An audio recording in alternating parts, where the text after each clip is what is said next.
All righty. So, Edwene Gaines, if you do not have the 4 spiritual laws of prosperity, it is a tiny, powerful book. And Edwene is very clear on prosperity. Today is about, let's see if I can get this. I have to be Sandra now. There we go.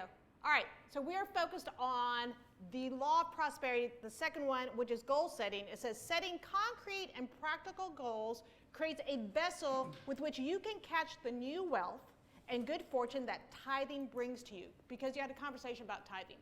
Sorry about that. I was playing with PowerPoint. You can't see it, but you can feel it, right?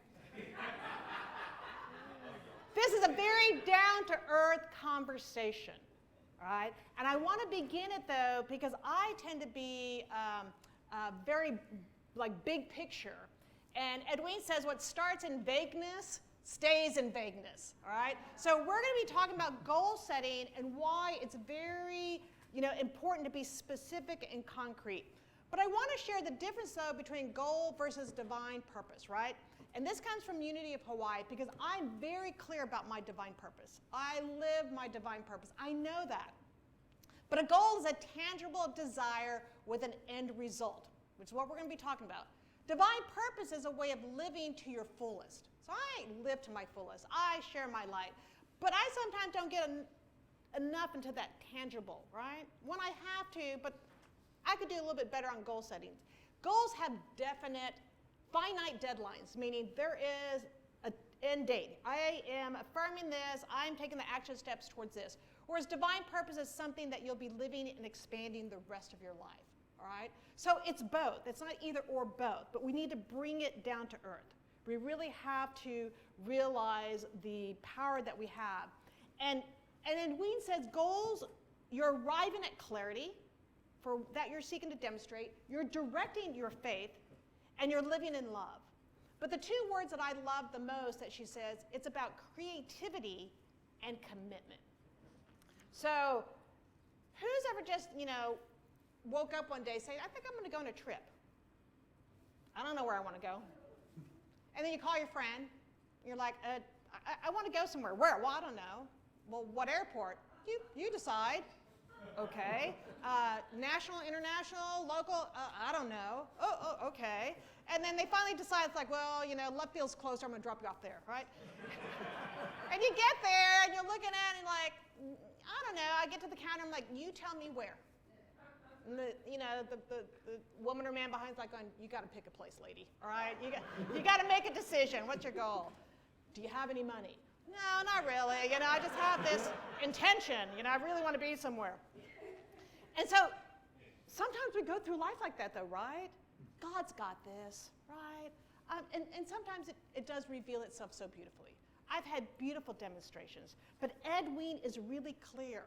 For goal setting, especially in regard to your prosperity and the expansion of prosperity, that's where we're taking that idea of money, source energy, and we're making it tangible. We're bringing it down to earth, right? We're making, because sometimes anybody have an adverse reaction to the word budget, right? Anybody where it's like, oh, constrictive, I don't like it, where it's just structure, right? A budget's just a structure.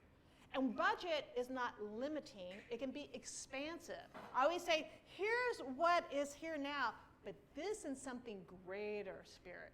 So we are talking about a trip to Italy, and I'm having to make decisions in regard to my father. So I may not make it this trip, but I'll definitely go another time.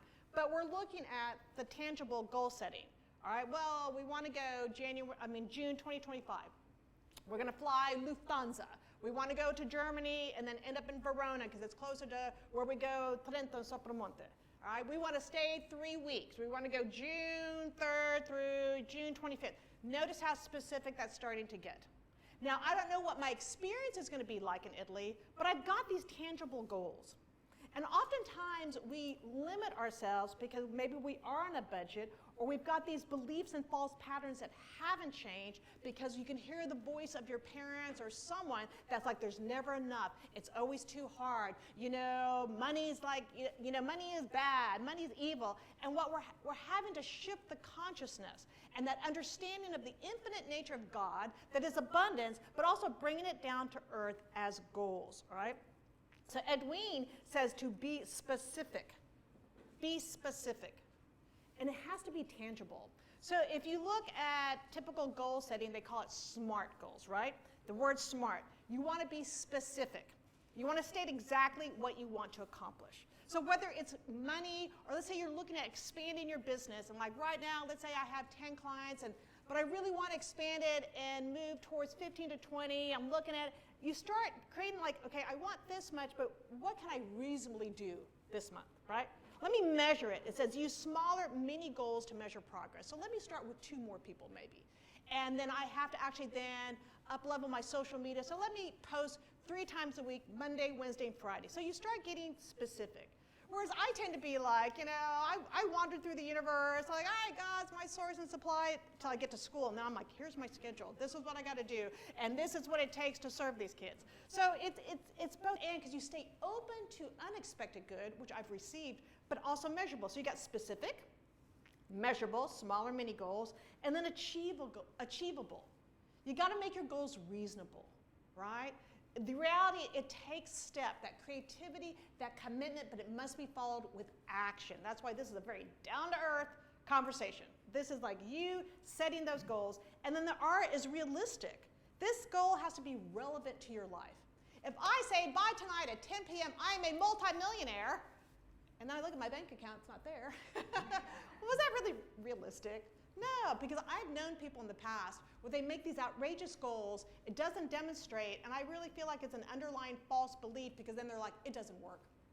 The universal law doesn't work, and I'm like, let's break it down to something smaller, all right? And then timely. Give yourself time, but you do set a deadline. Remember, goals are finite. There's a deadline for that. So like wanting to go to Italy, and my sister's like, I need to know by next Friday, whether you can make it or not, because we're having to, deal with my father. But Edwene says realizing the power to create change is not through money, but is within us. A divine spark. We are invited in the process of letting go of self-judgment and arriving at clarity through goal setting, right? And then she also says that when you start getting these goals, like, so I've watched the evolution of my own consciousness, that when I was at my spiritual center and I wasn't tithing, and I was really on a strict budget. I'd come out of a long-term illness. I wasn't, working full-time yet because of the health. I was building my health, building my consciousness. And I've shared this before, but I remember my friend, Elisa Blackbird, came up and she stood up to give her testimonial, and she goes, I remember I used to be a tipper. I would tip like I was at, dinner or at the club, right? And she goes, I started cultivating the consciousness of tithing, but she had to do it in small steps, all right? So whether it's tithing or it is increasing your prosperity for your personal life, you want to make these steps specific, tangible, realistic, and just try something new. Because what happens is we get constricted with these false beliefs, or maybe we are on a tight budget and things aren't looking so good, but I have to know and believe. Because if the Veronica that was 30 and that was deathly ill, and I really was, could not believe what I'm doing now in regard to teaching, but I had to stay open to the possibility of 1, wholeness, 2, God is my source and supply, 3, I had to set a goal, right? And then eventually everything slowly shifted for my highest good. But now it's bringing that into a very tangible way.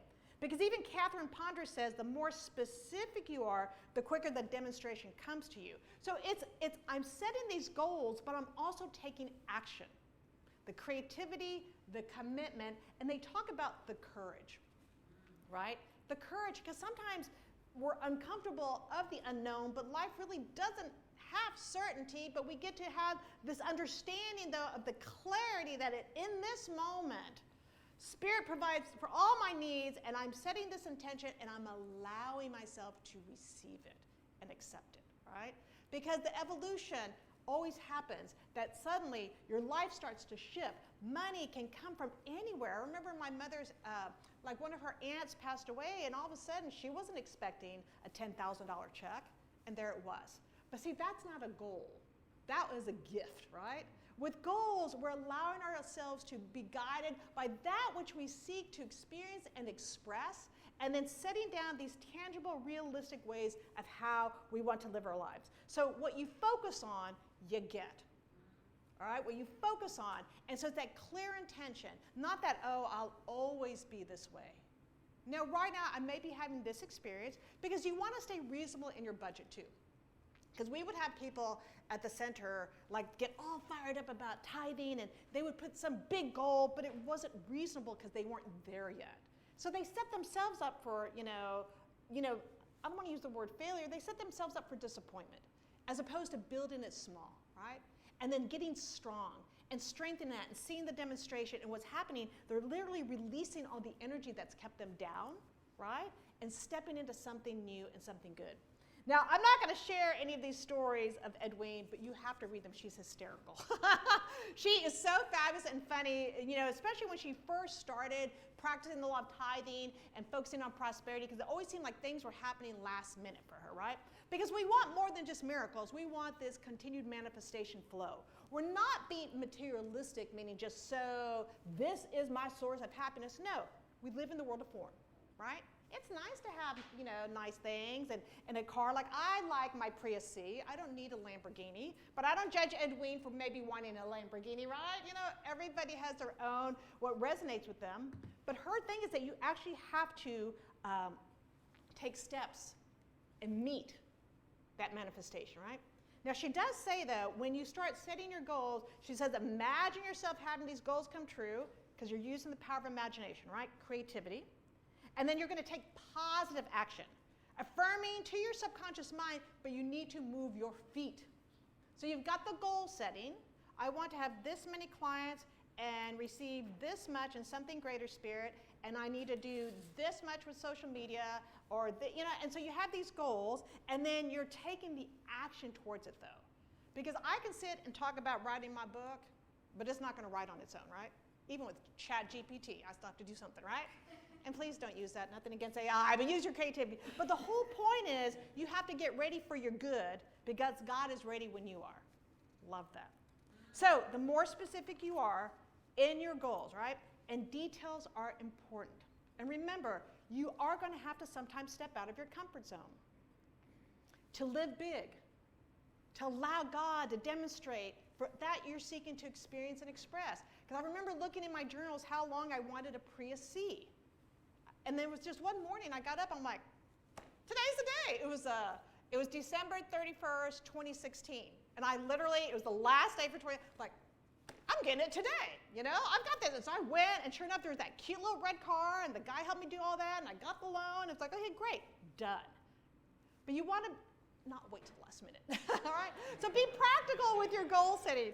All right, so Edwene offers us 10 steps, which we're not going to go into detail because it's a lot. But I do want you to get the book so that you can get these and write these down. But just listen up, because I want you to, right now, in your mind and in your heart, think of one thing that you are going to set a goal for. Just bring it into your heart right now. There's one thing. Because the thing also is that I must feel it. I must feel it.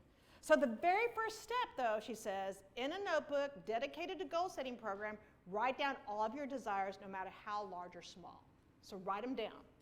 Get them in form, large and small, she says, all right? Second step, choose your most important desire and list them in order of importance to you. Be very specific, all right? So you're going to write them down. You're going to be specific. Consider what changes you might need to make in order to achieve your goals.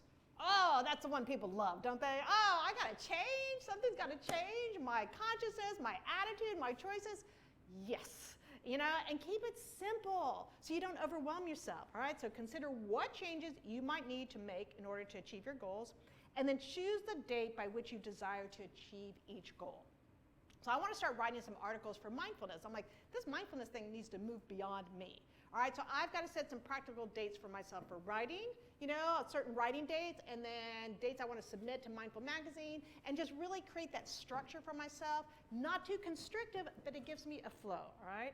And then read your list of goals at least 3 times every morning and every night. Read them every morning and every night. And then it says, imagine yourself achieving each goal. And that's the feeling. I want to see it. I want to feel it. I want to be it as if. And then act as if you already received your goals. It says, believe what you receive. And here's the thing that she says. She goes, don't tell others. right? She goes, keep your goals private between you and God, except, she says, if you have prayer partners, which I highly invite you to get a prayer partner, mastermind group, or like a best friend who will believe you, right? You don't want people like naysaying, and that's not possible, and what do you think, and you're too big for your britches, or whatever. Get the goal, find somebody you trust and love, and if you don't feel comfortable, put a prayer request, because that's confidential, if you really want to keep it confidential. But you want to like demonstrate that which you're seeking to experience, and so you just absolutely keep it between you and God, or like the best friend, or the prayer. Because what you're doing is you're aligning in consciousness. You're watering that seeds of that demonstration. And then she says, cross off the goals as they are achieved and continue to add new ones. Now, don't do the list of like going, well, I did this last week. Let me put it on my list so I can cross it off. All right, don't do that. That's already done. All right, you're starting a new list of goals, simple, practical, and even the bigger ones that may take more time. So like for me, I experienced a long-term illness. I could only work part-time. I've been working in nonprofit, and so I'm kind of like, I'm 61. My friends are all retiring. I'm like, okay, Veronica, we got to see what's the practicality of this. So I have a 4-year plan that's going to require massive expansion of consciousness and me taking greater action. And I'm not overwhelmed by it. I'm just like boots on the ground, expect my good, and also what are my next steps? Practical. And then she says, remember, God's highest law is love. And that actually is the greatest one. God's highest law is love. So all that you're seeking to experience and express is love. In the details of your life. The divine that is your experience, that is your awareness, that is seeking to have the choices that you get to make and be in this world. And then we do it not only for ourselves, we do it for this community also. She says that you can act in the midst of fear. You can step out on the limb to get that fruit. And that even an Olympic gold medalist will stand at the edge before they do that, like that backflip dive, right? So Bono, the singer, in his book Surrender, he was actually talking to Brene Brown too on Unlocking Us. He's like, he's terrified. Here's this rock star. He's terrified every time he has to go out there and sing. But does he do it? Absolutely. Did it kill him?